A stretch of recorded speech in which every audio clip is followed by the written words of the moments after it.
Alright, so we are back for another video, and today we're going to be checking out the KBear little Q.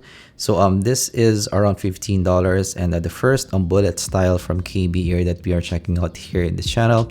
And here in the channel as well, bullet style designs have a special place in my collection.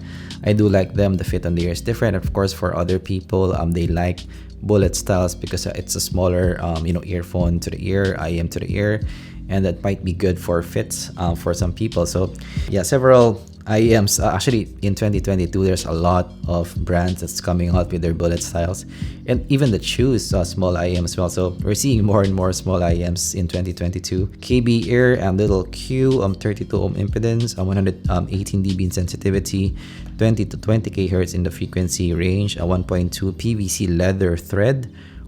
Interesting. Okay, 3.5 millimeter jack, and the 6mm composite diaphragm. So you're getting a dynamic driver here. Very simple box here. And ooh, that might be one of the smallest that I've seen so far for bullet styles. Maybe similar to the next the Nishik X49s. Has some similarities. Definitely cool looking here. Definitely this smaller compared to the Quartz. And of course we're getting some tips as well.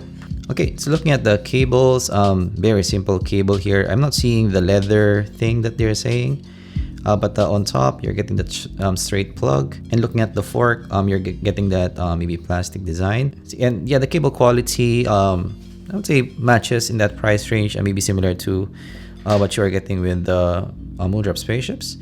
But this one is a bit maybe more slippery, let's say. So the spaceship is a bit more textured. I'm looking at the lobe itself, non-removable cables, and it's also quite short in the support here. So I do prefer the spaceship design where you are getting that maybe bigger support because it might be better for longevity. Like for example this, it's almost like 3 times the size. This feels metal for me, so I'm not 100% sure. But it's light metal for me, and the build quality is pretty solid overall. Yeah, it has some sound to it, so it might be metal, and it's a bit smaller, let's say, compared to what you are getting actually with the even the Nishik X49s, like for example this. So it's a bit smaller, just a touch smaller there. So not that far off, but this is actually the first one that's colored like this that I've seen, and you're getting that design as well at the side. So far the embossing experience plays well in that price range. So nothing to write home about. Okay, so we are now wearing it on the ear, and yeah, it's a very bullet style wear on the ear.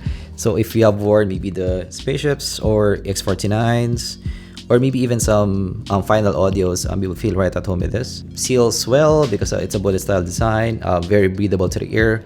Not the most maybe stable to the ear because you're not getting that ear hooks, but still stays pretty well because it can go inside the ear. So let's try to listen to some tunes, and we're gonna listen to some Ariana Grande Into You. Alright, so first impressions, this is more of a bassy V type of listen to the ear. So you're getting a lot of bass here, sub bass as well in the mix, and you're getting a touch of shine on top. But yeah, you're not getting that 12K for me in the mix, not that much compared to other IMs. But this is still a V shape type of listen to the ear. So the mids the vocals are quite recessed in the mix.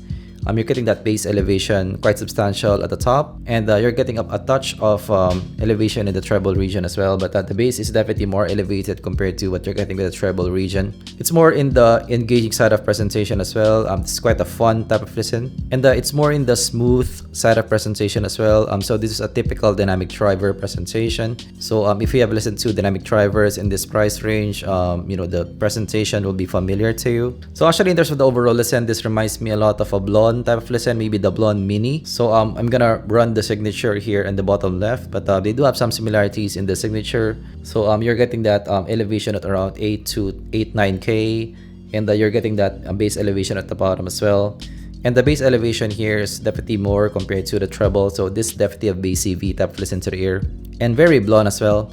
So going to the bass region, so the bass is very similar to the Blonde Minis. You're getting a touch of boom and really elevated bass as well, and it really goes deep as well in the sub bass region. So it's one of the first things that I noticed with the overall listen. There's some mid bass bleed, but I would say not that much. The mid bass bleed for me is not as much compared to Blondes. So the bass elevation here is not quite Blonde elevation. but still it's quite prominent for me in the mix. For bass heads, you will like the overall listen here. The bass here will be really enough for you.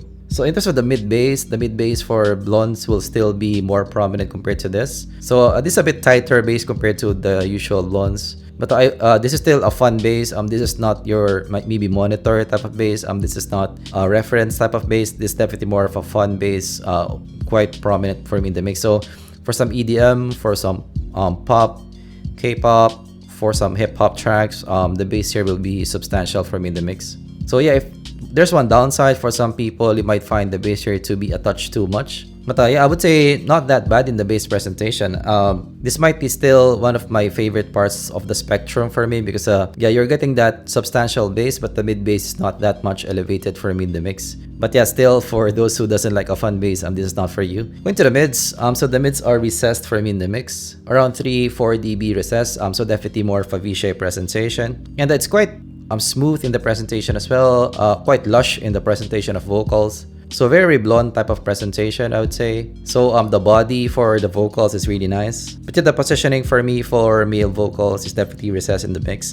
Let us try some Hallelujah by Paramore for some female vocals. So going to some female vocals, the positioning is a touch better, but still it's recessed for me in the mix. And yeah, definitely because of that maybe bigger bass at the bottom. Sometimes it can be a bit too much in some tracks that there's more maybe dominance in the bass than what you would like. So yeah, for vocal heads, this might not be the pick that you would want. And the one thing that I noticed here is this does have some maybe substantial shoutiness for me in the mix. So for both male and female vocals, there's some parts, especially those not de-essed properly, that it will be maybe too hot to listen to. So maybe it's a bit too much for me compared to other maybe IEMs. So the shoutiness is a bit too much. That is one of the bigger downsides. So the mids, it has some parts that are kind of likable because of that maybe thicker vocal presentation, more lush vocal presentation, but the shoutiness for me is a bit too much. So I would say yeah, for the mids, it's one of the least favorite parts of me for the spectrum. So going to the top end, let's listen to some It's My Life by Bon Jovi.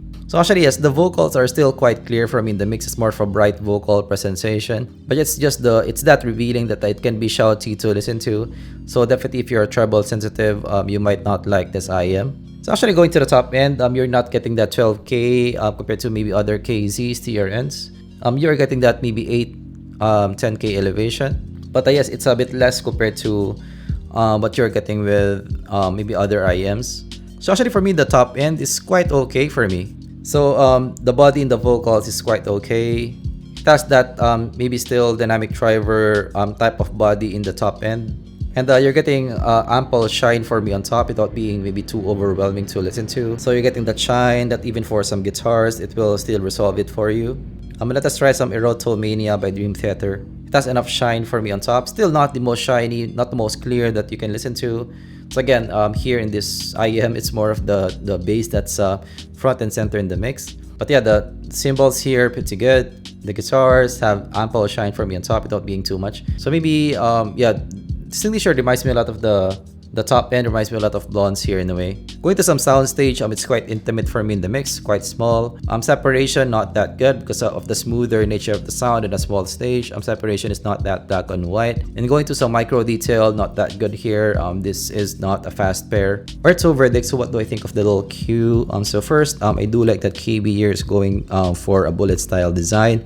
So I do want to see more manufacturers going for this form factor. I think we're seeing more and more in 2022 because I think for collectors, you need one bullet style in your kit because it gives you a different fit to the ear. It's nice that they went for, or they made a bullet style design. And in terms of the sound quality, so bass CV aggressive as well, and quite smooth in the presentation. Very typical dynamic driver, but quite blonde style, but not quite there. So if you're into that kind of signature, an aggressive, fun bass CV, this might be something that you can consider. So this reminds me a lot of the Blonde Minis. So if you're looking for something like that, but you don't like the look of the Blonde Mini, like more of a bullet style design, this might be something that you can consider. However, otherwise, for me, I didn't like the vocal here that much.